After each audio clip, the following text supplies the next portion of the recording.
Hola, benvingudes, bienvenidas. Guai.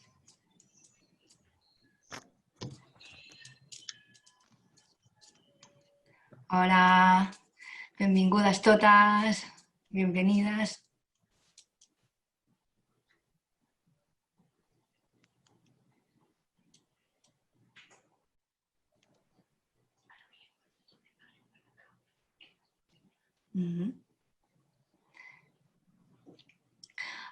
Un missatge així en un please para las espectadoras. Si notáis que vuestra cámara desaparece es porque pedimos durante el inicio estar los ponentes, después habrá una parte de forum donde Manel, que es la persona invisible, que es el moderador técnico, hará que reaparezcáis, ¿vale? O sea, no ha sido un poltergeist, os ha hecho desaparecer él.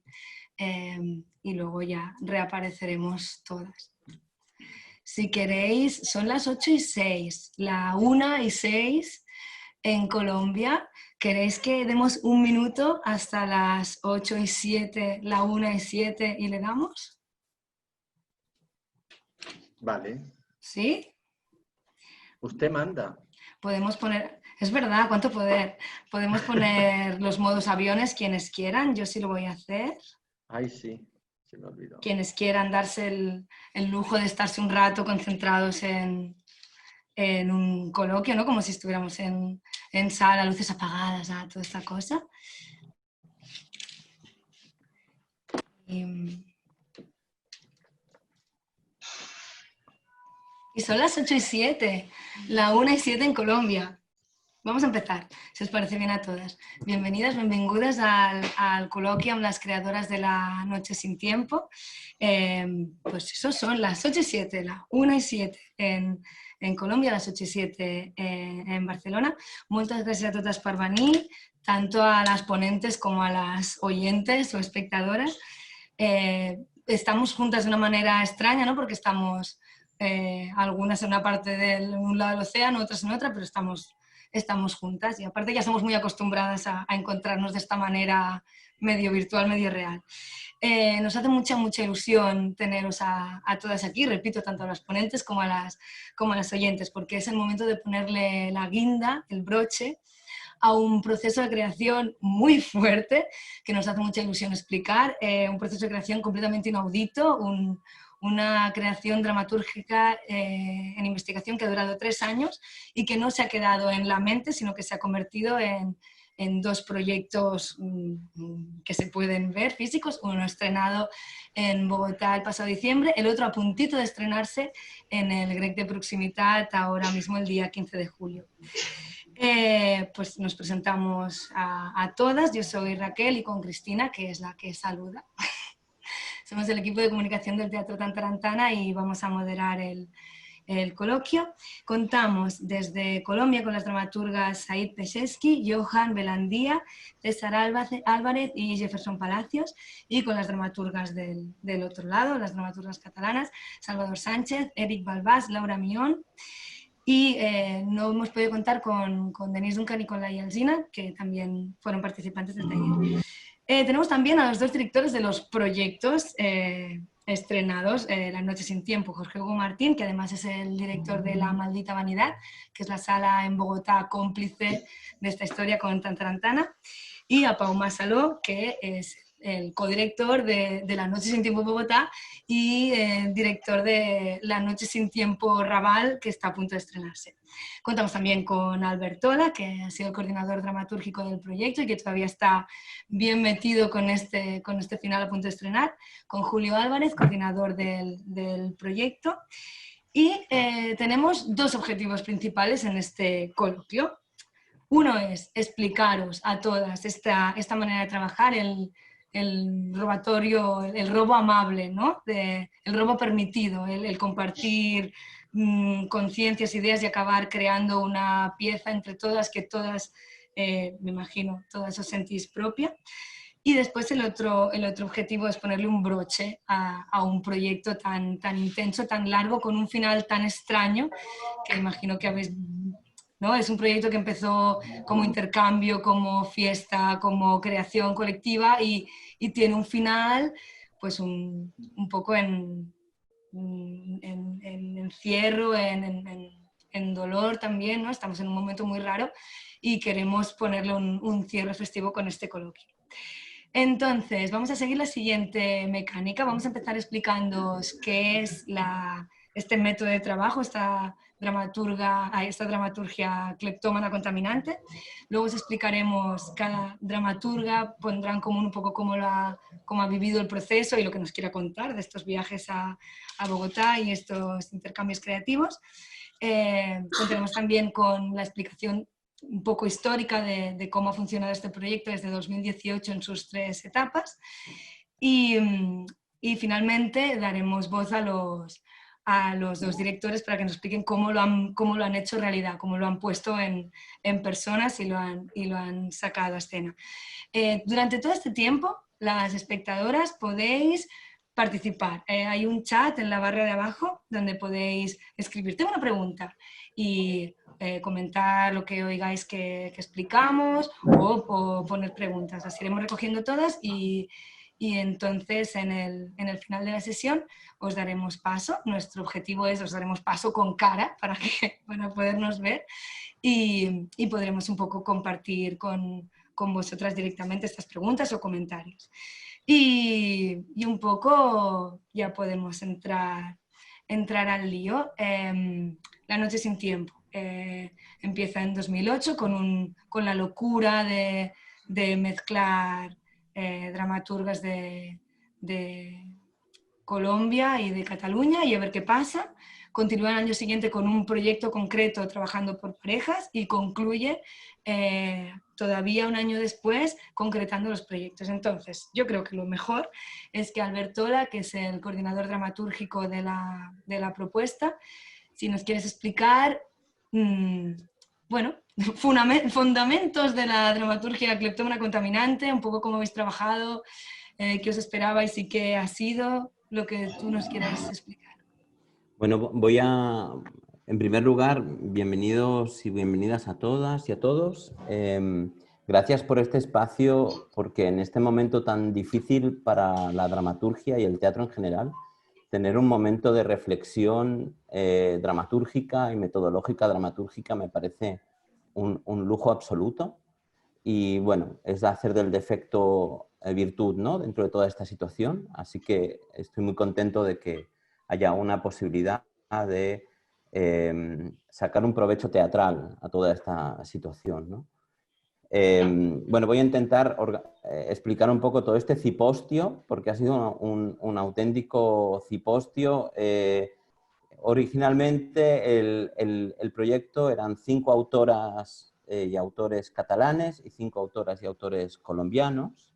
Hicimos una primera fase que fue un primer taller de escritura donde el equipo catalán voló a Colombia, y una segunda fase, un segundo laboratorio de experimentación. Esto es un proyecto de dramaturgia experimental en que volvimos a volar para allá. Todo condicionado también por cuestiones de producción que os contaremos más adelante, porque todo esto había que realizarlo y materializarlo y era muy complejo. Y luego una tercera fase de escritura confinada en pleno COVID para poder realizar una reescritura adaptada al momento y adaptada a la situación confinada que hemos hecho vía Zoom. De los primeros 2 laboratorios surgió un montaje que dirigieron Pau Masaló y Jorge Hugo Marín en Bogotá, y del segundo ha salido un recorrido por el Raval de audioteatro, es decir, como en formato radiofónico, que está dirigiendo Pau Masaló. Ellos nos contarán. El origen de todo esto fue un viaje que yo hice a Colombia en una colaboración con la Maldita Vanidad, que montaron una pieza mía. Pues a partir de ahí se creó como un vínculo también con Teatre dels Argonautas, DNI+D, más el Tantarantana, y se creó esta idea contaminante de que el ciclón viajara a Colombia y de que hubiera un intercambio cultural internacional, transoceánico. Y Julio y Ferran, cuando hablaron conmigo, bueno, sobre qué podemos hablar, ¿no? Y a mí en aquel primer viaje me había llamado la atención el tema de la violencia y la espiritualidad, que era una combinación de temas muy rara y que me llamó mucho la atención como impresión de turista en Colombia. Y esta mirada del turista, de algún modo, me parecía que podía ser un punto de partida interesante, porque al final todos los dramaturgos que viajáramos a Colombia íbamos a tener esa mirada. Y que me parecía que en Cataluña había otras violencias y otras espiritualidades, y que podía ser un espejo interesante en el que se reflejaran cosas distintas. A partir de ahí, yo me di cuenta que en realidad hablar de espiritualidad y violencia era hablar del problema del mal, que era eso lo que subyacía. Y entonces había que encontrar un modo de escribir entre todos y en muy pocos días, porque evidentemente económicamente este proyecto ha sido muy ambicioso y muy pionero. Entonces había que encontrar un modo de mezclarse. Y entonces propuse una metodología que no es que sea el descubrimiento de la sopa de ajo, porque durante toda la historia del teatro los escritores y las escritoras siempre se han robado sistemáticamente, pero que sí que tiene algunas características en este proyecto, porque le aplicamos como una cierta metodología, ¿no? Entonces, había dos ejes principales. El primero era que como el tema era el mal, íbamos a crear un aquelarre, un espacio sin ley, dentro de la sala de escritura. Más que un espacio sin ley, iba a ser un espacio donde el robatorio era obligado, ¿no? Entonces, fue esta idea cleptómana, porque las autoras y los autores estaban obligados en una serie de ejercicios de escritura conducida a robarse situaciones, personajes, frases, imágenes, de modo que todo se iba mezclando en una especie de aquelarre, en una especie de orgía de escritura, creando una especie de pequeño inconsciente colectivo del grupo. Y el otro eje que tuvimos fue que decidimos trabajar sobre como una base mítica, ¿no? Es decir, trabajar violencia, espiritualidad, el mal. De algún modo yo propuse trabajar sobre el mito del dios Pan. Y entonces eso, cuando encuentras como un mito o un arquetipo, de repente es como que das a un botón y se abren muchos elementos que todos llevamos en el inconsciente colectivo, ¿no? De modo que ahí empezó a haber un pequeño inconsciente colectivo del grupo configurado por las autoras que éramos y conectado con el inconsciente general, ¿no? De la cultura general, y eso mezclado con las visiones, digamos, de las deidades equivalentes en la cultura colombiana, o también hay algunos autores de México, etcétera. Y todo esto junto, pues como digo, no es la invención de la sopa de ajo, porque trabajar sobre mitos, reescribir mitos y robarse las ideas los unos a los otros se ha hecho toda la historia del teatro, pero sí que mezclado con unas dinámicas, por ejemplo, que vienen de los talleres que imprime Roland Schimmelpfennig, en el que no hay juicio, se deja el juicio completamente de lado y se trabaja de un modo dejando el ego de lado, dejando el ego, la comparación. Cuando todos robamos los unos de los otros, ya nada es de nadie y todo es de todos. Entonces eso es muy interesante porque te puedes relajar, no tienes que estar como demostrando que escribes bien, que es el problema principal en general en los talleres de escritura, que todos estamos medio estresados para defender que escribimos bien y así. Y por otro lado, cogiendo pues esta dimensión mítica, pues también teníamos como un territorio en común a pesar de las diferencias culturales, ¿no? Entonces, el tercer eje fue la contaminación en un sentido total. Fuimos totalmente anti-COVID, porque cogimos aviones, nos mezclamos, nos emborrachamos juntos, nos fuimos a las discotecas, escribimos, no quiero saber más, pero fue una cosa totalmente de mezclarse y de contaminación cultural. Entonces ahí pasaban cosas muy interesantes, como que los colombianos encontraban que los catalanes escribían poético, las catalanas encontraban que las colombianas escribían poético, y entonces esto es realmente lo que ha podido resultar para mí potente de este proyecto, que es que la finalidad era salir de, que cada uno saliera de sus lugares de confort. Yo el primero, porque aunque yo no he escrito literalmente, de algún modo me sentía que escribía a través de los ejercicios que proponía y de las dinámicas, ¿no? Es decir, que había como realmente me sentía partícipe de una escritura colectiva. Entonces, pues la idea del proyecto en general es romper lugares de confort, ampliar las herramientas dramatúrgicas y, sobre todo, las concepciones de qué es verosímil y qué es teatral. Ya sabéis que lo de la teatralidad es un misterio muy grande, que todo el mundo dice, no, es que un texto tiene que funcionar como si fuera una lavadora. Pero realmente la teatralidad está en otro sitio, ¿no? A veces uno escribe algo que no te parece nada teatral, pero como es radical, resulta que es lo más teatral que has escrito y nunca lo hubieras dicho. Entonces, ¿qué es lo teatral? Desde hasta qué punto una visión o un contexto cultural nos viene a dictar lo que para unos es teatral y para los otros no. ¿Cuál es la relación con la palabra, el barroquismo de la palabra, el lenguaje? ¿Qué pasa con la poesía? La poesía tiene que estar en la situación, puede estar en la palabra. Todo esto es un poco los temas que hemos tratado y un poco pues, salir de la soledad del escritorio con la que es muy difícil avanzar. Porque normalmente un novelista, pues sabéis que avanza leyendo a Dostoyevsky, pero nosotros, si no somos puestos en escena, no podemos probar la partitura.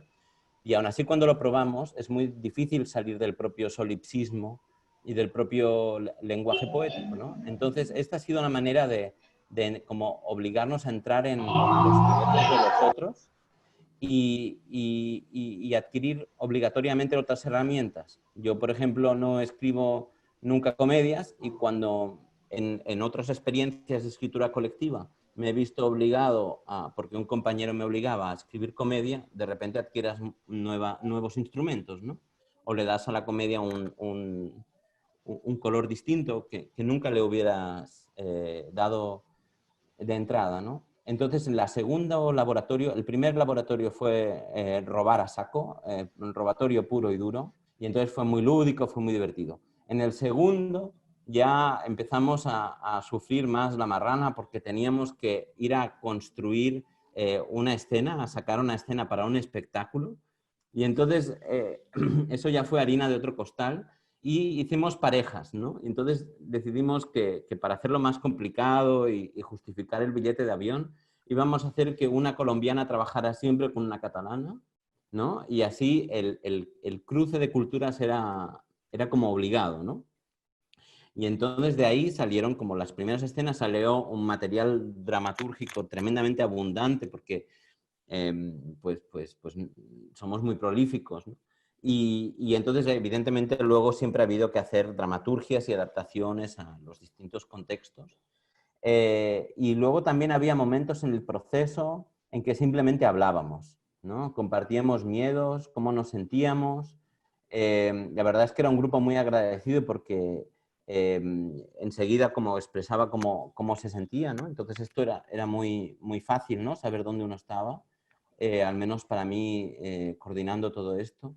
Y de repente hay en la dramaturgia de La noche sin tiempo, hay elementos como las cosas que pasaban en el barrio del Bronx, las leyendas, las leyendas del Raval, se mezclaban. De repente el Raval es un lugar inhóspito como el Bronx, o de repente Palermo, que es el barrio donde está la maldita vanidad, tiene elementos como del Raval. Y eso no deja de ser bonito, ¿no? Es decir, aquí se mezclaron escrituras, pero también se han mezclado espacios, universos, y maneras de hacer de dos teatros y dos productoras que tienen muchos paralelismos, ¿no? En el compromiso social, con el barrio, y también esta fuerza social es mucho de lo que tiene la pieza, ¿no? Bueno, ya me callo. No, que nos lo explica muy bien. Bueno, he No, claro, intentado centrarme en 5 minutos o algo así. Cuánta presión, no, para nada, para nada. De hecho, la idea era un poco, al ver que nos contextualizaras en, bueno, qué era esta cosa, ¿no? Cuál era la propuesta. Yo creo que se ha entendido muy, muy claramente la idea de mezcla. Entonces, nuestro plan diabólico era ahora darle voz a cada una de las dramaturgas para ver todas estas cosas, ¿no? De ceder sus imaginarios, bueno, ver un poco cada una qué nos quiere explicar del proceso. Mi propuesta, puesta antes en asamblea y aprobada, es proponerle a Laura Millón que empiece la rueda. ¿Qué nos quieres contar, Laura? Pues bueno, yo os quiero contar que las distintas fases las viví muy diferentes. Albert las ha explicado muy bien. Y a nivel de vivencia de dramaturga, primero me quiero agarrar a una cosa que dijo, que era que para crear nos sacaba de nuestra zona de confort, y quiero contradecir a Albert y decirle que realmente creó un espacio muy confortable para crear.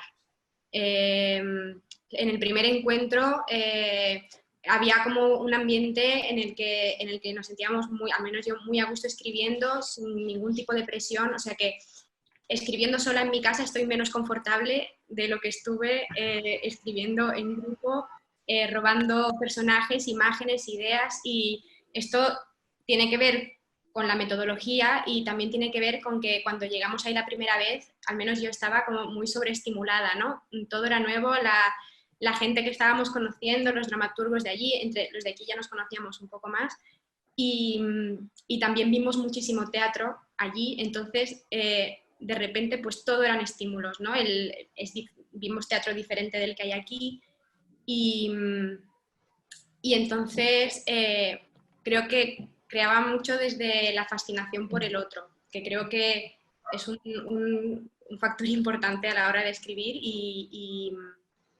y que facilita mucho el hacer volar la imaginación, ¿no? Esto fue la primera fase. Entonces es verdad que la segunda fase se hizo un poco más difícil porque ya no teníamos como tanto este espacio de libertad, que en realidad sí lo teníamos a la hora de crear, pero la cosa era que se tenía que materializar en escenas que luego se iban a hacer de verdad. O sea, ya no era simplemente un juego, que la creación debería ser siempre, tener siempre la sensación de juego, pero la realidad es que llega un momento del proyecto en el que parece que deja de ser un juego, ¿no? Y creo que esta fue la segunda fase. Entonces también en esta fase yo tuve mucho la sensación de que estábamos montando un cadáver exquisito, cuyas partes muchas veces no encajaban, y claro, la pregunta era, ¿da igual, no da igual? Y creo que tuvimos sobre todo hacia el final del segundo encuentro este debate de hasta qué punto las piezas tienen que encajar, ¿no? Y cuánto esfuerzo tenemos que invertir a nivel individual y por parejas para que encaje el cadáver exquisito. Pero bueno, igualmente fue súper interesante hacer ese ejercicio y bueno, por mi parte, ¿no?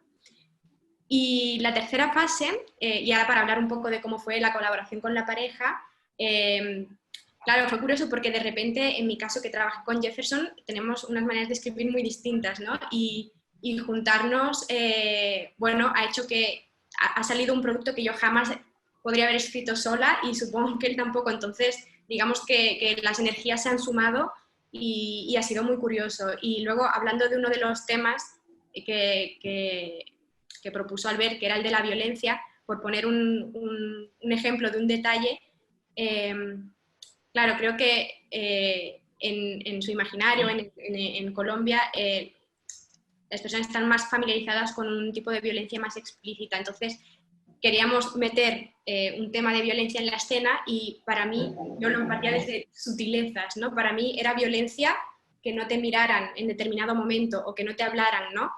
Y entonces Jefferson decía, no, pero la escena necesita punch, ¿no? Y Y entonces como que, bueno, como que se juntaban dos energías diferentes que daban lugar a una cosa nueva y creo que eso es lo bueno de este tipo de procesos. Y no sé qué más puedo decir, pero sobre todo que durante las 2 veces que estuvimos ahí escribiendo, de tanto escuchar los textos de los compañeros en voces colombianas, de tanto ver teatro ahí, te acabas contaminando literalmente. O sea, yo escribiendo escuchaba acento colombiano en mi cabeza. O sea, yo los propios textos que estaba escribiendo los escuchaba con acento colombiano. Entonces, claro, eso te modifica el lenguaje, no te das cuenta, no lo haces queriendo, pero llega un momento que tu lenguaje se ve modificado y se ve enriquecido, porque obviamente permanece tu esencia a la que se le suma una cosa más, ¿no? Entonces, bueno, eso, a mí me ha encantado la experiencia, ha sido súper interesante y eso. Creo que hemos tenido de poder formar parte de esto, la verdad. Creo que claramente por alusiones, Jefferson Palacio, nos quieres contar un poco también del intercambio en directo y de esta cosa extraña que habéis hecho de escribir, de reescribir las escenas durante la pandemia también. Bueno, pero un poco lo que tú nos quieres contar. Hola, ¿cómo están? Encantado de estar aquí. Muchas gracias a todos. Bueno, yo quiero empezar por donde habló Laura. Decía que nuestra escena estaba como un conflicto y pues como hallando el punto en el cual pudiera detonar y aportarle a la obra general. Hace un tiempo, creo que en una de las sesiones iniciales, en las primeras sesiones, se habló del Bronx, ¿cierto? De esta calle. Y lo que no me ha dejado de sonar en la cabeza desde que empezamos a escribir hasta hoy en día es esa historia de Polete, como lo que viven las personas. Polete es nuestro protagonista, por si nuestro personaje principal. Y esas historias de Polete como que han influido demasiado mucho en lo que pienso ahora de la vida, en lo que quisiera escribir más adelante, pues escribir con ustedes este asunto, escribir pues, con estos dramaturgos. Y esa vivencia de esa primera sesión me hizo acordarme de una vez, antes del Bronx. O sea, el Bronx es una calle que posteriormente se volvió un poquito mejor, ¿sí? Pero antes había una que se llamaba el Cartucho, ¿sí? Yo siempre he asociado esa calle como con el infierno, ¿sí? Es literal, es casi literal el infierno. Y entonces, en medio de esa escritura, yo no como que lo tenía subconsciente, yo conocí el Cartucho. Caminé algunas veces por ahí. Y al estar allí, ese infierno con el que uno va, luego lo pone en la escritura, en la dramaturgia, y hace que le cambie el concepto a uno. Todo esto para decir que ese personaje de Polete, en cierta medida somos todos, ¿no? Como que lo siento muy así ahora, como que veo personas y digo, todos tenemos un poco de ese Polete. Por eso esta escritura contaminante me influyó muchísimo. Y mi experiencia escribiendo con otras personas, que también había escrito casi siempre solo, me llevó como a nuevos dispositivos, a mirar otras maneras, otros clics para poder escribir de una manera más, desde otros lugares, ¿sí? No había robado, no había pensado en esto de robar, de trabajar con las imágenes, ¿sí? Entonces, para cerrar, lo que quiero decir es que toda esta unión de imágenes, de haber caminado, de ver los poletes, de escribir con ustedes, me lleva como a hacer una conciencia del afuera y del adentro. Me lleva como a esos lugares, como a pensar en eso, en ese afuera y ese adentro que estamos viviendo en este momento. Y más contarles que quieran saber. Este personaje de Polete es muy, muy, muy de aquí, muy de allá. Entonces, me parece lindo que los espectadores se identifiquen con, pues, personaje. No sé qué más contar.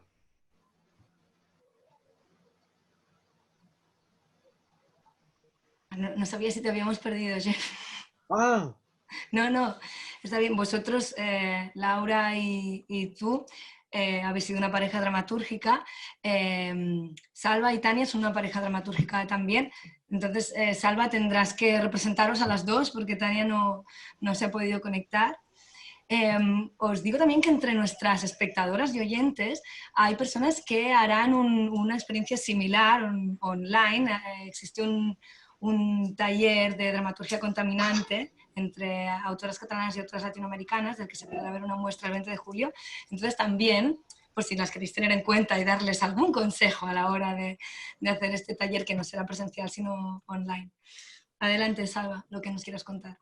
Pues a ver, ¿qué os quiero contar? Pues mira, en primer lugar, sobre la experiencia vital, ¿no? De repente aterrizar ya en una ciudad, sino aterrizar prácticamente en un teatro concreto, en una calle, y pasar una semana allí trabajando con dramaturgos y dramaturgas colombianos. Más que una mirada de turista, para mí generó como casi una sensación absolutamente marciana al principio de teletransporte absoluto y una inmersión, ¿no? Ni siquiera había el tiempo del distanciamiento del turista, no, era como por corte ya estábamos allí trabajando y compartiendo con esta metodología que de repente era muy íntima y se volvió en una colectividad que también era muy íntima, que nos permitíamos compartir y robar intimidades. Y esto para mí fue, bueno, como el eje, ¿no? del primer encuentro, de la primera fase, ¿no? Este choque y esta inmersión brutal y profunda en muy pocos días, ¿no? Una inmersión personal, cultural, creativa, y que generó este imaginario. Para mí, a nivel de contaminación, la primera fase fue que se creó un imaginario colectivo, conjunto. No sabías ya de quién era el personaje, de quién era ese espacio, ¿no? O sea, los paisajes y los imaginarios que se crearon fue en esta primera fase, y en la segunda fase, en un trabajo más mano a mano, más en este caso con Tania, con mi compañera, para acabar compartiendo ya no un imaginario, sino una escena, ¿no? y un lenguaje y una acción.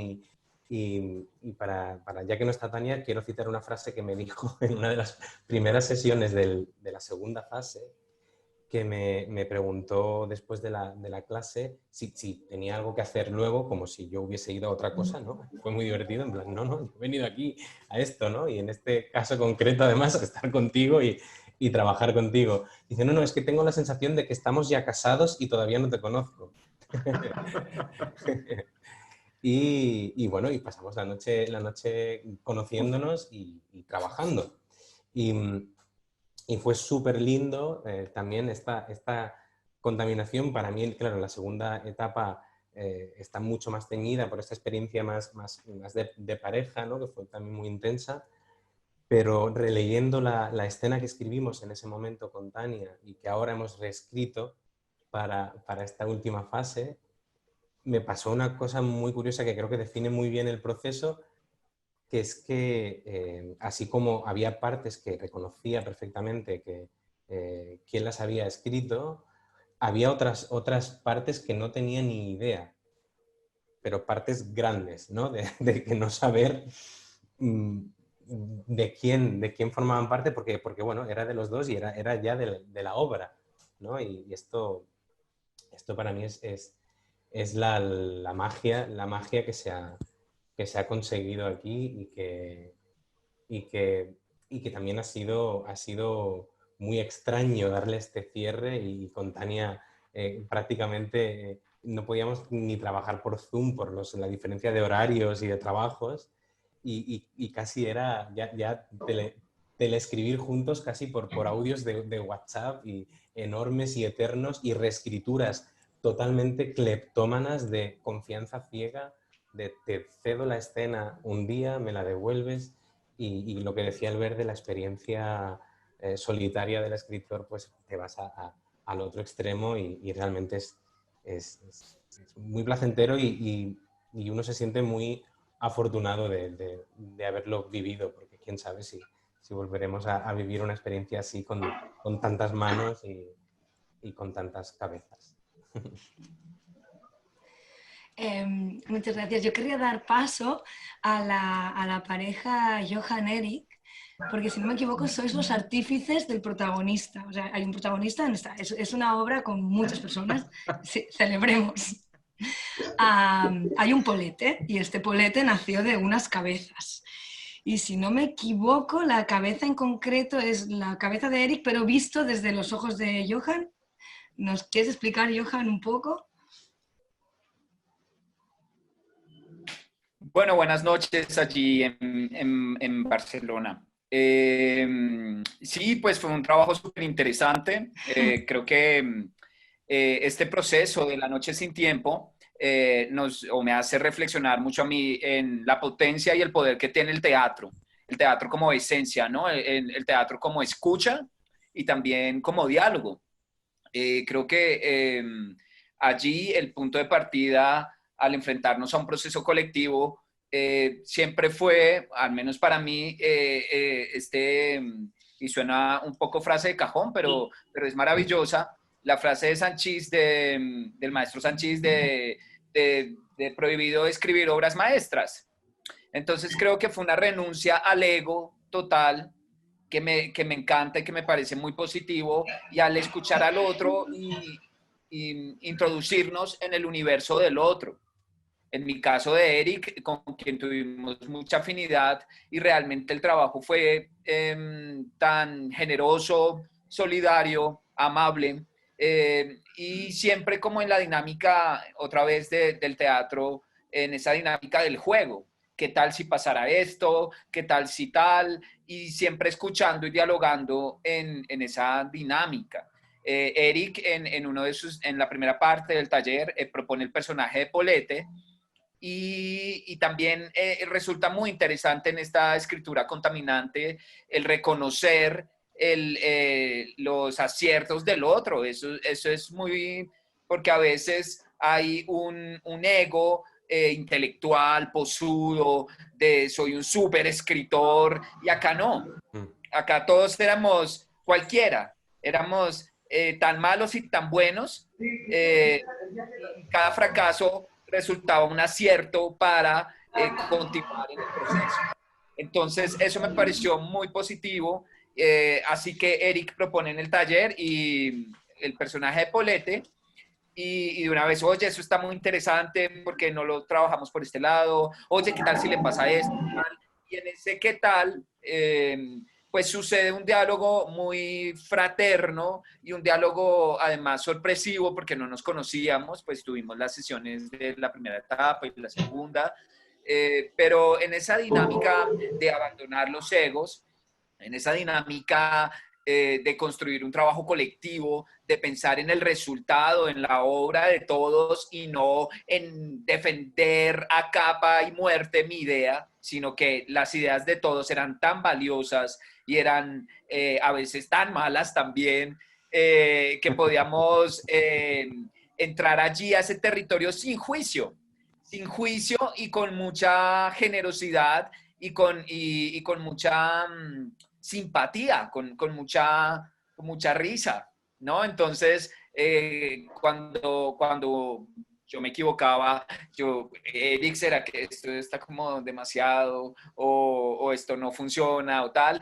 Y no había, nunca hubo en nuestra pareja,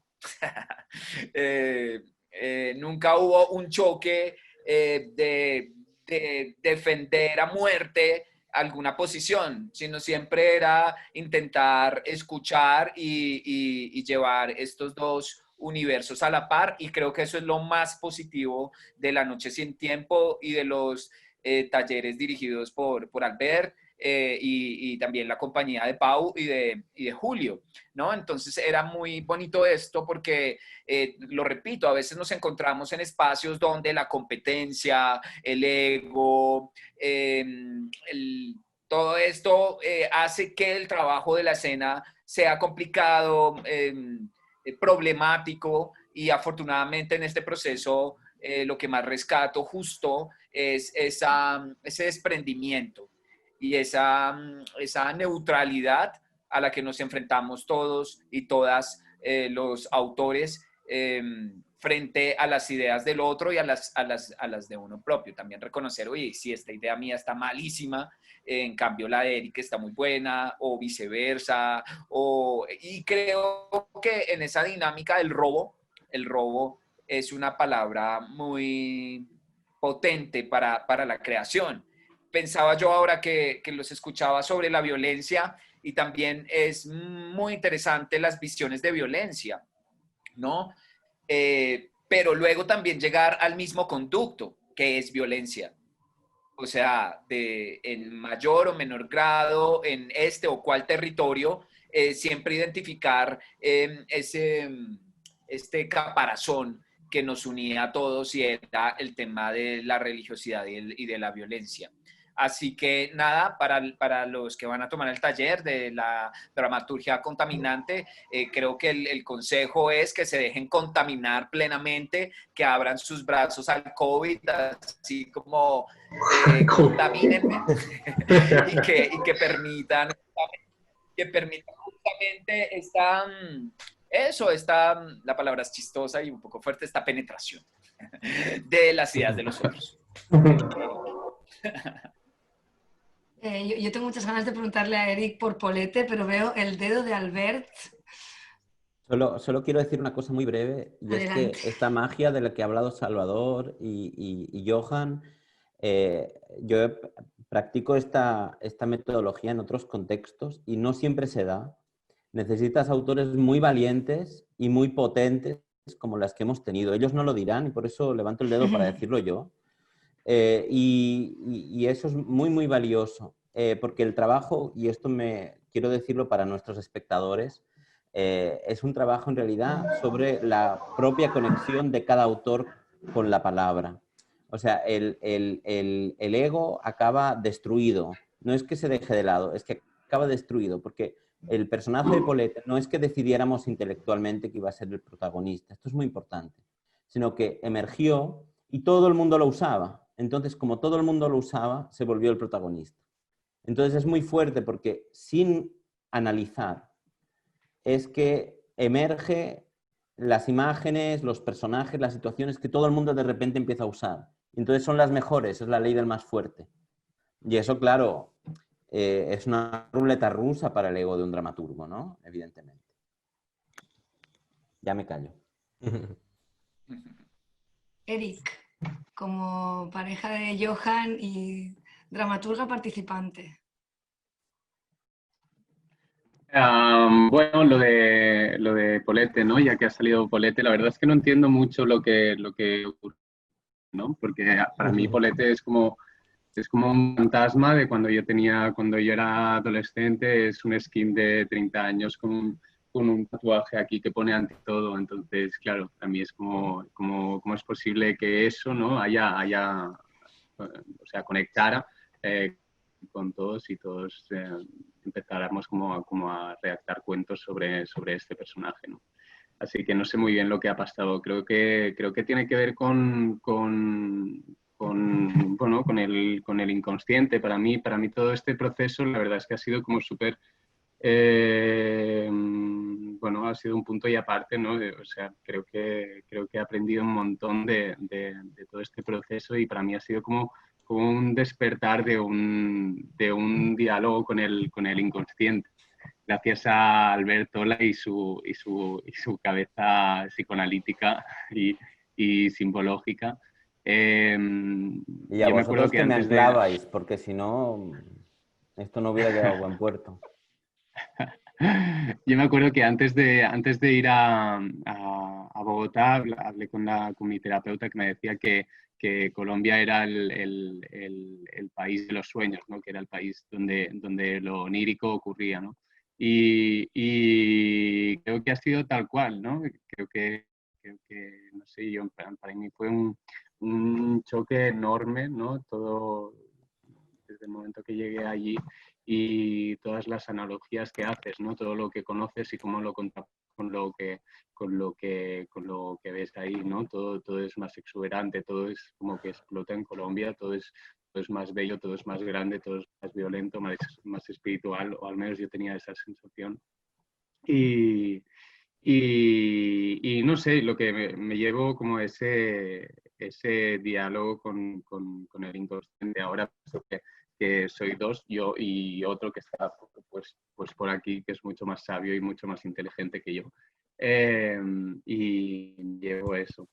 Por otro lado, también pues recogiendo lo que decían mis compañeros y compañeras, como es súper interesante todo este proceso que hemos hecho como de desmantelamiento del ego, ¿no? También que me llevo como todo el trabajo que me aplicaré a mí mismo como del apego, ¿no? Del apego al texto que escribes, ¿no? Al menos yo soy muy neurótico, ¿no? Y me cuesta mucho cambiar las cosas y tal.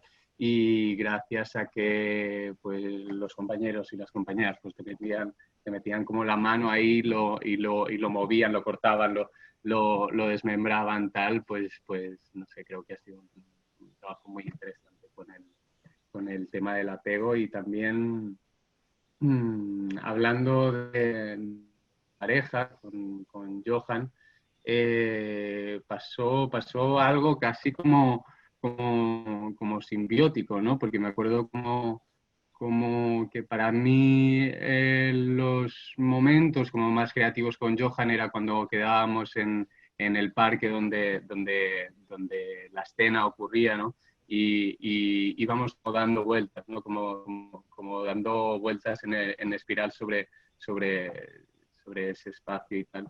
Y como queriendo conectar, ¿no? Como queriendo como conocer de veras a la otra persona que está escribiendo contigo para poder después como aterrizarlo, ¿no? Y que estuviese en el papel. Y no sé, y ya está. No tengo nada más que decir. Vamos a pasar la pelota a Said.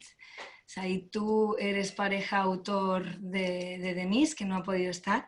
Yo os quería preguntar un poco diferencias entre la versión de La noche sin tiempo Bogotá y la versión de la noche sin tiempo Barcelona con una pandemia de por medio. O sea, cómo un texto puede volverse inactual bueno. Bueno, yo voy a tratar de ser breve porque hay muchas cositas que quiero decir. Primero, que yo quiero aprovechar el espacio para hacer un agradecimiento bien grande tanto al Tantarantana como a la Maldita Vanidad, como a todos los que han estado involucrados en el proyecto, porque creo que es de esos pocos oasis, ¿no? En medio, yo hace poco lo posteé así, porque para mí era como en medio de tanto que esto siga creciendo y que no solo se repite y se replica, sino que crece en medio de un tiempo en el que más bien todo se apaga. Me parece que es principalmente de agradecer, de darnos cuenta que estamos sí en un momento de dificultad, pero que esto sigue siendo lo que nos mantiene vivos. Entonces, muchas gracias a todos los que están ahí. También agradecer, por ahí vi otros nombres que me emocionan mucho. Está Noé, está Carla Estefan, está Carlota. Es como todo este mundo de pronto se junta en algo tan que para nosotros era tan como esta burbuja pequeñita que construimos en Bogotá con esta gente tan querida de Barcelona. Y de pronto empieza a tener esas réplicas que lo que me confirman es que finalmente no somos tantos y nos encontramos en el camino. Todo el proyecto a mí en general me lleva mucho a esta frase que escribe Machado, que en realidad no es de él, sino que la escucha en un campo en España, que dice un campesino, Machado lo escucha decir, todo lo que sabemos lo sabemos entre todos, ¿no? Y entonces, con todo lo que Johan decía, creo que es muy valioso cómo dejamos de lado esa postura de lenguaje, esa postura de búsqueda personal para estar en función de un algo que no tiene que ver conmigo, sino con el colectivo. Cómo toma un cuerpo colectivo esa idea que empieza siendo una idea individual, ¿no? En este caso, también aclarar que bueno, el proyecto se hace entre dramaturgias de Barcelona y Colombia, En este caso, justo mi pareja y yo somos extranjeros radicados en esos dos lugares.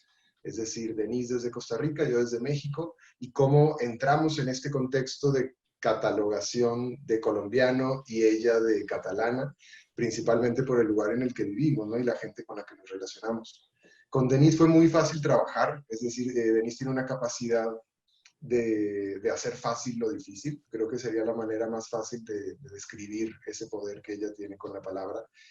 Creo que también toda esta herencia latinoamericana nos sirvió mucho para contextualizar de una manera más directa ese vínculo que generamos juntos.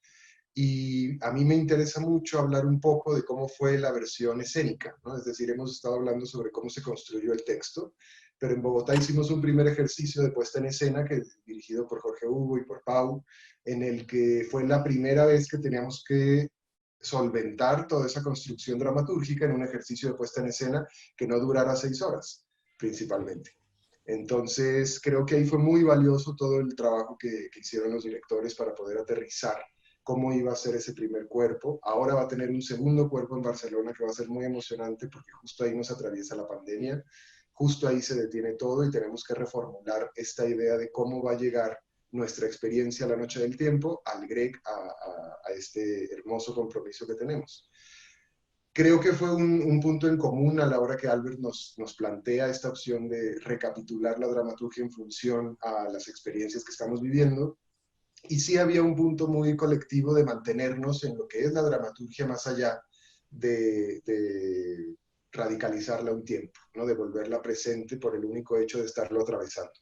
Entonces nos dejamos contaminar nuevamente por proponer algún otro esquema o algún punto de vista que fuera distinto o en relación al tiempo que estamos viviendo, pero no se volvió tampoco el eje desde donde abordar la dramaturgia, ¿no? Es decir, aparecía, estaba, rondaba, quizá como una metáfora en el ambiente que de pronto toma fuerza en alguna palabra, en algún diálogo, en algún momento, o incluso en el levantamiento de algún paisaje. Creo que ese fue un gran acierto porque detonar todo este trabajo en un punto tan conciso como es el COVID, creo que hubiera demeritado la gran herencia que tenemos de 2 años de trabajo. Así que bueno, para mí fue muy interesante además la apropiación del personaje. Justo a mí me tocaba hacer a Polete. Para mí siempre en la cabeza Polete era Eric, ¿no? La imagen de Polete es Eric. Entonces, trasladarlo a mí y al otro actor, que es Daniel Diaza, que también estuvo presente durante todo el proyecto acompañando los espacios. Fue muy interesante por ver cómo de pronto uno como actor, ¿no? Recibe este texto y le da una voz propia, pero acá además lo recibe con 9 otras voces y además 2 voces de dirección y además fuiste parte del proceso de escritura, entonces la cabeza sí había un quilombo muy universal de, pero entonces, ¿quién es? ¿Quién soy? Pero atiende a qué, pero esto ya cambió, entonces esto no es acá.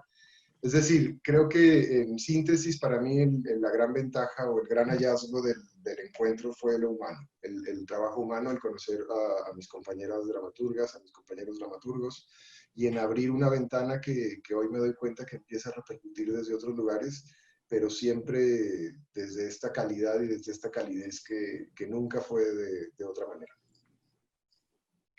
Muchas gracias, Said. Said se refería al hecho de que la versión Palermo, estrenada en diciembre, había, si no me equivoco, 2 de las autoras actuabais en ella. Eran 8 personajes, ¿verdad? 8 en realidad 3. Estaba Tania actuando, que es la pareja de Salva. Sí. Estaba Jefferson y yo. Los únicos que no pudieron por otros compromisos fueron César y Johan. La idea desde el principio fue que los mismos dramaturgos tuviéramos ese labor de actores. Por cosas de agenda fue que ellos 2 no pudieron estar. Le toca a César recoger todo y cerrar. César fue pareja autora con Laia Alsina, que no nos ha podido acompañar. No sé qué nos quieres compartir o qué piensas que no podemos despedirnos sin explicar. Ok, bueno, pues buena noche. Muy contento de estar con todos ustedes. Realmente ya lo han dicho casi todos los compañeros. Para mí este proyecto y este proceso, la analogía perfecta que lo define, un encuentro extraterrestre, para nada hostil como en la Guerra de los Mundos, sino al contrario muy ameno. Y creo que lo que más rescato de esta experiencia fue que cada uno de nosotros fuimos extranjeros, fuimos inmigrantes, pero inmigrantes de la dramaturgia, del arte y de las palabras. En ese sentido, el proceso con Laia fue muy divertido. Tenemos dos estilos de escritura totalmente diferentes, pero justamente ese hecho de que no fuera hostil, ese encuentro de dos universos, permitió que el trabajo resultante fuera una comunión maravillosa y divertida, que se gozó mucho. Con Laia teníamos encuentros también desde la distancia, en lo virtual, ya en esta última etapa del proceso, en el que, como dice Mauricio Cartún, el dramaturgo se caracteriza un poco, ¿sí? Se vuelve actor, y empezábamos a dialogar, yo escribiendo las réplicas de mi personaje y ella las del personaje de ella. Y pues bueno, lo más interesante era admirar al compañero en sus capacidades y que esas capacidades no chocaran con la forma de escritura de uno. Entonces yo le decía, usted escribe muy poético, yo no puedo escribir así, y ella con cada réplica que yo escribía se orinaba de la risa. Entonces también me valoraba ese descaro. Creo que eso fue de las cosas más bonitas de este proceso, y sobre todo una cuestión de memoria que se dio de manera automática durante el encuentro, porque recuerdo yo que cuando narrábamos nuestras historias de violencia, las historias de nuestro país, pues nos dimos cuenta que se ha normalizado un poco por lo largo de la violencia acá, y ver el punto de vista de nuestros compañeros de Barcelona, horrorizados y aterrorizados, pues nos llevó a una reflexión también sobre lo que es la memoria. No es el hecho de que nosotros, puede sonar a generalización lo de la normalización, es el hecho de que seamos seres insensibles con la violencia, sino que la hemos recibido de una manera tan fuerte, pues que esto no fue como un llamado como para decir, también porque somos artistas, pues porque también no somos tan insensibles a ella, y necesitamos rememorar eso y traerlo pues a esta conjunción maravillosa que se da en el teatro. Eso es como lo que yo puedo decir. Muchas gracias. Claro, es que son muchas cosas a decir. Soñábamos con poder condensar en 45 minutos la explicación de toda la experiencia, pero es imposible, y nos parece que también es importante que todo el mundo pueda tener voz. También las espectadoras que queremos daros al final vuestro momento de voz, pero antes nos gustaría darle voz a la coordinación del proyecto. Hemos encargado personalmente a Julio de que escuchara muy fuerte y vigilara que no nos dejáramos nada de la explicación del proceso. Entonces me gustaría darte paso, Julio, por si hay alguna cosa que no nos podemos ir a dormir o a comer, si estás en Colombia, sin saber. Vale, yo quiero empezar recuperando tres términos que ha utilizado el Johan. Ha hablado de generosidad, de solidaridad y de amabilidad en el proceso de trabajo. Y yo quisiera agregar algo que es la complicidad. Este proceso, muy brevemente, surge. El Tantarantana está recién nombrado fábrica de creación, y llevábamos anteriormente unos años trabajando con dos programas que eran muy importantes para nuestro teatro, que era el programa de lecturas dramatizadas de intercambio con Latinoamérica, en complicidad con el Teatro de los Argonautas, un programa que se llama DNI, dirigido por Clever Ruiz Bosque, y el otro gran programa del Tantarantana, que es el Ciclón, que son las 5 compañías en residencia durante 3 años. Y habíamos, a través del DNI y de las lecturas, habíamos entrado en contacto con La Maldita Vanidad. Ellos habían hecho 2 ciclos de lecturas de autores catalanes, y nosotros habíamos hecho un ciclo de lecturas de autores colombianos. El ayuntamiento, como somos fábrica de creación, nos hace un regalito para internacionalizarnos. Entonces dijimos, vamos a casar estas 2 novias que tenemos, esta novia y este novio, DNI y el Ciclón. Y decidimos, con la complicidad de Maldita Vanidad, de de hacer este taller de contaminación, que podría haberse terminado allí. Pero fue tan bien, fue tan interesante todo lo que descubrimos mutuamente que dijimos, esto no se puede acabar. Y de allí es empezar a soñar. Ya no había más dinero disponible, pero el teatro está hecho de sueños y somos tan tontos como para creérnoslo y eso nos da muchísima fuerza. Y durante estos 3 años ha sido esa locura contaminante con ese deseo de creer en que en el teatro lo importante es el sueño, la complicidad y si todos soñamos lo conseguiremos y ha sido la demostración de ese trayecto. Se tenían que conseguir unos dineros para poder hacer los diferentes proyectos, que eran a 2 años, o sea, el siguiente era la presentación en Bogotá, el tercero era la clausura, la presentación en el GREC, en el camino no conseguimos todas las complicidades de los potentados, de los detentores del dinero, pero cuando se conseguía algo del dinero, aunque no fuera todo, había esa complicidad, esa generosidad, solidaridad y amabilidad nos permitía darle la vuelta a lo que habíamos soñado y poderlo presentar de nuevo adaptándonos al dinero. De esta manera llegamos al GREC por tesón, porque hemos creído desde el inicio que realmente teníamos entre manos algo original, algo diferente, pero sobre todo porque se ha creído desde la maldita vanidad, se ha creído desde el Tantarantana y se ha creído muy especialmente desde todas las personas, empezando por Albert, que fue el ideólogo de todo esto, y evidentemente... No, eso fuiste tú. Y sin tu empeño, Julio, no estaríamos aquí.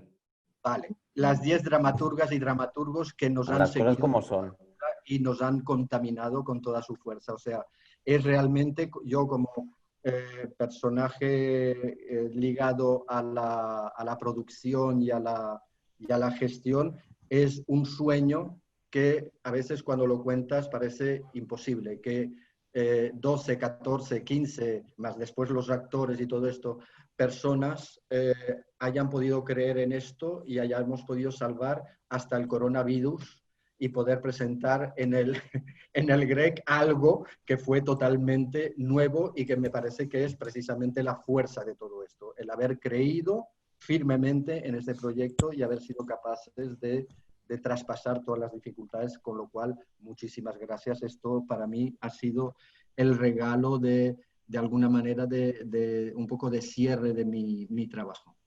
Ya está. Para mí hay una cosa que tiene un valor enorme, que es no solo una investigación dramatúrgica, sino eso, ¿no? Que luego se pone en personas y se ofrece al público 2 veces.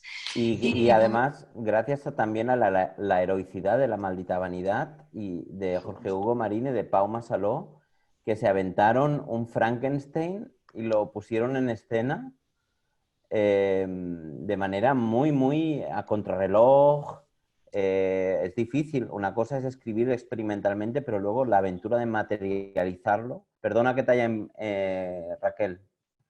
No, sí, vamos a eso. Era un donapaz en toda regla a Jorge Hugo y a Pau. Perdón, no, antes de acabar, antes de que paséis, no, que he mencionado el equipo de los que estamos estado, pero evidentemente esto es posible porque desde el Tantarantana ha habido un equipo impresionante bajo la dirección de Ferran Murillo, que ha creído muchísimo en el proyecto y que ha sido capaz de traspasar o de alimentarse de este entusiasmo y traspasarlo al equipo del que vosotras dos formáis parte y que ha hecho posible realmente que el 15 de julio, la semana que viene, estrenemos lo que será el broche de oro de este proyecto. Que también es... No, pero si estáis todos en abierto, podéis autointerrumpiros, faltaría más. No, de hecho, uno de los valores del coloquio, de ser tantas, es que se vea un poco todo lo que hay detrás, ¿no? Ahora se estrena La noche sin tiempo en el GREC, del 15 al 26, vale. ¿Cuánta gente hay detrás, no? ¿Qué movida? Pues está movida. Entonces, si nos queréis, Jorge, Hugo y Pau, explicar... hay un estreno en Palermo, un espectáculo itinerante y luego un espectáculo que está a punto de nacer. Entonces, lo que nos queréis contar. Si quiere, empiezo. Muchas gracias a ustedes por este espacio. Veo muchas caras de amigos y amigas que me alegra mucho ver. Yo quisiera decir que para La Maldita Vanidad es una de las grandes experiencias que ha creado en la historia que tenemos de vínculos con entidades internacionales. Hemos venido haciendo diferentes acercamientos, pero sin duda este encuentro de artistas a través del Tantarantana y de varias, como decía Julio, de el nacimiento de esto con Clever y bueno, muchas personas alrededor que han posibilitado que la rueda siga y crezca. Es un gran placer el resultado que no solamente nos estamos dando, sino que creo que esa investigación en la cual nos dejamos inducir por Albert, yo la primera etapa de todo esto lo vi como un observador. Yo sabía que había en una habitación de La Maldita 10 dramaturgos cogiéndose de ideas locas, transformándolas, revitalizándolas, conduciéndolas, pero realmente queríamos y creo que se permitió que había una absoluta creatividad y una etapa de exploración maravillosa, que cuando esto terminó nos vimos metidos en un lío, porque eran 10 voces, 10 universos no solo muy autónomos, sino que desde la dramaturgia permitía miles de posibilidades, y descubrí cuando comenzamos a montar que la gran habilidad que tiene el material dramatúrgico que se abordó es que no solamente se puede hacer de ahí una, o en este caso ya 2 obras, sino que puede ser un material que puede conducirse de acuerdo a la línea que un director quiera desarrollar. Así que yo no solamente sé que supuestamente él cree que es el final, pero creo que es un material dramatúrgico que incluso otros podrían multiplicar y hacer a partir de él. En el caso mío, cuando escuché por primera vez la lectura, me llegaron unas imágenes muy claras y tal vez a partir de eso quise que se desarrollara la línea o el camino que un poco se comenzaría a trazar, teniendo como protagonista un trazado por el barrio, que no solamente había sido el material como del imaginario de los dramaturgos, sino también porque queríamos desde La Maldita vincular un proyecto que atravesara el barrio, que el teatro saliera de nuestra casa, y creo que se logró a cabalidad. En las funciones que tuvimos a fin de año en nuestra casa fue un placer, la dinámica que generó, lo que repercutió entre no solo el público que llegaba al teatro a vivir la experiencia, sino de ver cómo la vida del barrio se volvía parte fundamental de la experiencia, y que cuando después descubrí de nuevo la dramaturgia que tal vez quitamos o que no estuvo en texto, el ambiente, la naturaleza de los espacios y lo que construyó el recorrido potenció todo el imaginario de los 10 dramaturgos, y me di cuenta que era muy poderoso, digamos, el material que allí había. Eso. Oh. Os recuerdo a las espectadoras que si se os ocurren preguntas las podéis entrar en chat, que enseguida os damos paso. Pero Pau Saló, responsable, uno de los responsables del audioteatro en ruta que estamos a punto de estrenar ahora el 15. ¿Cómo ha sido esta cosa, esta transformación? Bueno, ¿cómo está siendo? Exacto, claro, porque de hecho estáis en el momento del pánico absoluto. Exactamente. No hablo de vuestro, hablo de los procesos en general, no del vuestro. Pues está siendo muy interesante. No diré que está siendo fácil, o sea, está siendo muy placentero y muy easygoing, pero es complicado, sobre todo por también lo que comentaba Jorge Hugo, porque uno tiene que ponerse además en el mismo sitio que los dramaturgos y las dramaturgas y dejarse contaminar también, ¿no? Destrozar el ego, como decíamos, para dejar que este texto te atraviese y dejar que florezcan cosas nuevas, ¿no? Y es todo un proceso intenso, breve y además compartido en este caso con actores y actrices que también reciben el texto por primera vez y tienen también que pasar por ese proceso de masticarlo, de comprenderlo, de apropiárselo, ¿no? y de transformarlo en algo que sea suyo también, porque al fin y al cabo su voz es la que se escuchará ¿no? en este audio recorrido la semana que viene. Y creo que hay algo muy interesante también, porque estuve con Jorge Hugo trabajando en Bogotá, en la versión de calle de allí.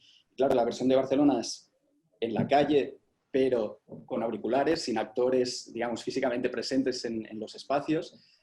Y hay algo muy interesante en el sentido de que el texto propone unas imágenes y unas atmósferas muy, muy concretas, muy visuales, muy potentes, y de repente tener solo el audio para trabajar esas atmósferas, pues es algo muy interesante, que yo creo que no quita nada a la dramaturgia, sino que aporta la posibilidad de entrar en ella desde mundos totalmente distintos. Cada espectador podrá poner su imaginación al servicio de estos textos y nada, es simplemente dejarse, como decía Johan también, penetrar por el texto en este sentido, dejarse poseer, que es algo que también se ha trabajado mucho durante el proceso de escritura, dejarse desmembrar y despertar con los trocitos que tengas delante e intentar armarlos de la mejor manera que puedas en ese momento.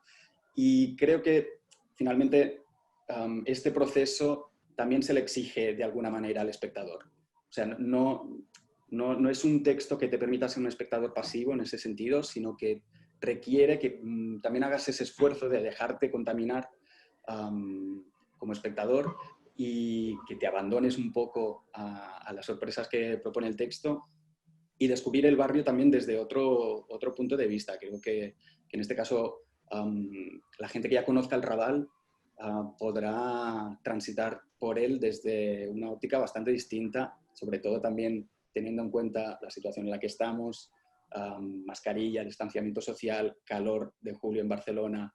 O sea, serán como unos inputs interesantes para ver cómo afectan también a la recepción de todo este proceso, ¿no? Así que, a ver.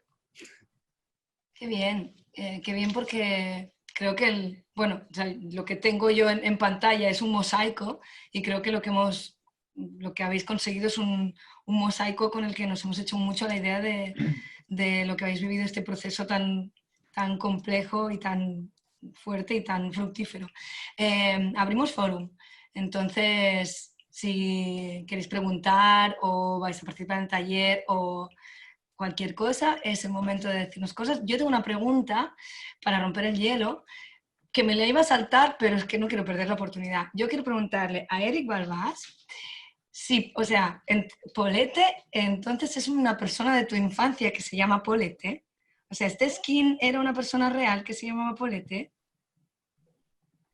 Creo que... No, creo que el nombre no sé cómo se llamaba. ¿Y el nombre? Lo conocí una noche en un polideportivo, en Palleja. Sí, sí. Y se llamó Polete ya cuando era un personaje de ficción. ¿Y si el nombre salió de una cabeza colectiva o de una cabeza individual? El nombre creo que al principio se llamaba Polete Antitodo. Polete el Antitodo. Vale, esta era mi pregunta para romper el hielo. No sé si te lo voy a preguntar en pantalla, Chris, aunque te lo podría preguntar mirándote así. No sé si alguien quiere participar con alguna pregunta. ¿O lo hemos explicado todo tan bien? Me extrañaría porque este Zoom es muy difícil, porque en realidad esto es un logro colectivo y es como difícil en poco tiempo dar la dimensión del esfuerzo de cada voz. Son las 21:19 en Barcelona, las 14:19 en Bogotá, si no me equivoco. Podemos, si queréis, si alguna de las espectadoras o de las ponentes quieren preguntarle alguna cosa a una ponente, y si no, daremos por cerrada la sesión antes con unas palabras, pero vosotras, las participantes que ya habéis roto el hielo, ¿queréis aprovechar para saber alguna cosa de las otras ponentes? La respuesta puede ser no, pero también puede ser sí.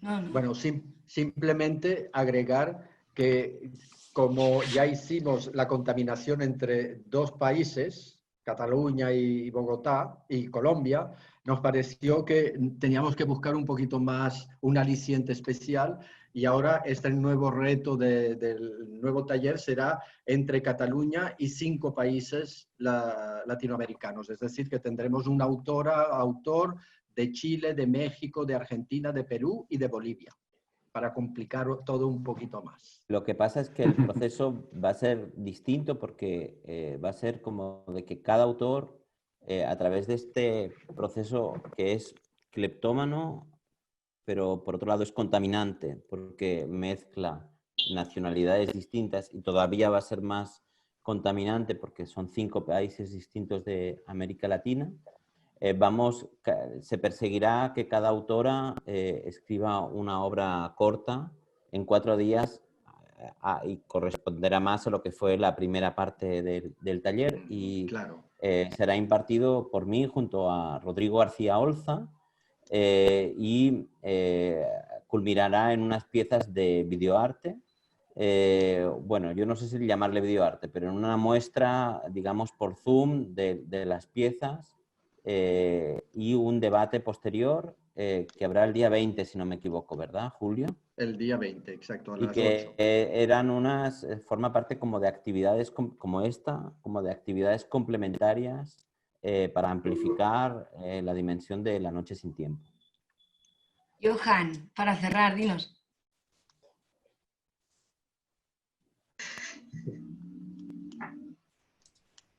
Está muteado. Espera, que te quitamos el mute. Me habían silenciado. Yo quiero preguntarles a Julio y a Pau y a todas, a Laura y a los dramaturgos, si ya escucharon algo de esta nueva versión, si ya está lista, si esto se va a poder manejar como radioteatro, si lo podemos escuchar nosotros acá pese a la distancia, o cómo va a ser todo por allá. Bueno, eso, la parte más técnica, Pau, habrá una grabación, evidentemente, y eso se podrá enviar, supongo, por correo, ¿no? O por mail, o ¿no, Pau? Claro, sí. Justo ayer, en este proceso express, también se acabaron las grabaciones con los actores y las actrices aquí en Barcelona, y justo hoy hemos empezado el proceso acelerado de postproducción, y cuando esté todo bien acabado y resuelto, claro, acabará en un archivo de audio que es fácil compartir, por favor, con las dramaturgas y dramaturgos y el equipo colombiano. Así que eso no hay ningún problema. No puedo ser más específico porque todavía este Frankenstein sonoro todavía no está cosido. Tenemos las partes y estamos ahora con hielo y aguja intentando armar este monstruito. Pues yo creo que es un... Sí. Sigue. No, yo pensaba que era un buen momento para dar las gracias a todas por poder estar y por poder compartir, a Said, a Johan, a César, a Jefferson, a Salvador, a Eric y a Laura, y a Laia y a Denise, a Tania, que seguro que se ven la grabación entera después. Os saludamos, a Jorge Hugo y a Pau y a Albert y a Julio y a Cris, que te doy las gracias también, aunque te tenga aquí al lado. Y a mí misma también me doy las gracias. Gracias, Raquel. No, sobre todo que ha sido muy importante para nosotros poderos explicar también esta gran experimentación que hemos hecho y que ha acabado pudiéndose mostrar a público de tantas maneras diferentes, ¿no? Con espectáculo con personas, con espectáculo con audio, con un coloquio para compartir. Y si estáis por Y si estáis por Barcelona, no os olvidéis de venir a ver del 15 al 26, de ver también por Zoom la muestra el 20 de julio, y si no estáis por Barcelona ya encontraremos la manera. Antes de cerrar, muy importante, las gracias a El Hombre en la Sombra. Hay un Manel, hay un moderador silencioso, que es el que ha hecho todo esto posible. No le vemos, pero está allí y él nos escucha. También muchas gracias, Manel, por hacerlo posible. Gracias. Perdón, ¿puedo decir una última cosa, Raquel? Puedes decir todas las cosas que tú quieras, de hecho... Y hay otro hombre en la sombra ahí, que es Ferran, Ferran Murillo, que lo ha hablado Julio, pero es que Ferran y Jorge Hugo y Julio, o sea, son de los pocos productores en el planeta Tierra que pueden confiar en un proyecto de experimentación dramatúrgica como este. Es que esto es muy raro. O sea, lo quiero remarcar porque es muy escaso. O sea, hemos tenido como un privilegio que no sé cuántas veces se da, ¿no? Porque este tipo de cosas se dan en un contexto siempre sin dinero. Yo las he experimentado muchas veces, pero en contextos sin un duro. Y bueno, este lujo de poder viajar, hacerlo así, realmente es muy remarcable. Bueno, ¿puedo? Sí, ay, me encanta que me dierais permiso, por supuesto, adelante. No, quería algo que ha dicho Jorge Hugo, porque esperemos que esto no acabe en el GREC.